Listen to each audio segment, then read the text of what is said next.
Beside a silver river and a meadow full of dancing flowers, there lived a very tiny turtle.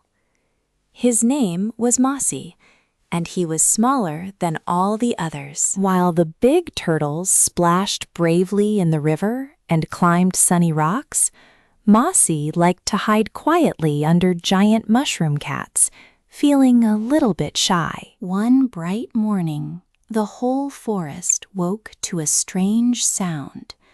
It was a loud, worried buzz that zipped nervously through the flowers of the meadow. A swarm of busy bees flew past Mossy's mushroom. "The queen's baby has wandered away," cried one bee. "We simply can't find him anywhere at all." Soon, all the animals of the meadow gathered to help.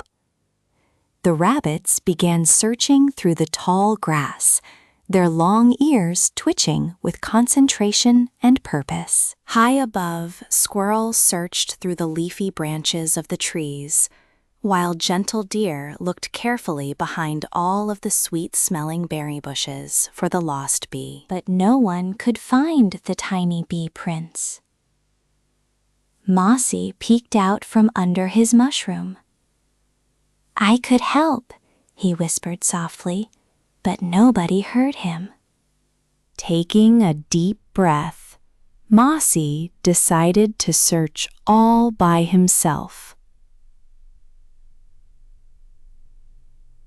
Slowly, very slowly, he began to wander through the meadow, taking one small, careful step at a time. As he walked, he noticed little things the bigger animals missed in their hurry.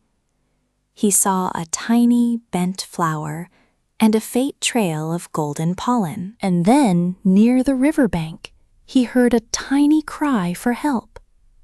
A little fuzzy bee was clinging to a long blade of grass just above the water. "The wind pushed me away from my hive," the little bee sniffled sadly.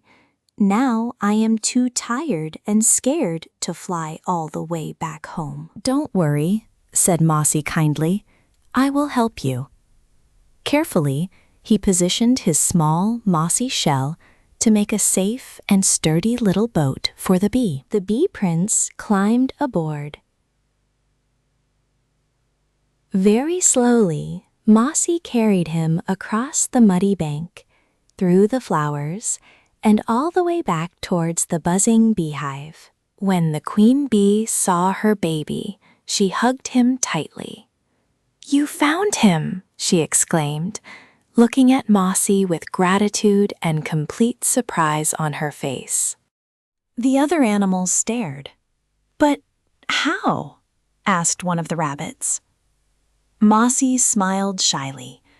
"I'm slow," he said, "so I get to notice all the little things." The queen bee placed a tiny golden flower on Mossy's shell. "Small does not mean weak," she said warmly, "and slow does not mean unimportant." From that day on, he no longer hid away. Every evening, Mossy sat proudly beside the meadow as the setting sun turned the entire river a beautiful gold. For he had discovered that being yourself is the greatest strength of all. And in the quiet little meadow, everyone lived happily and peacefully ever after.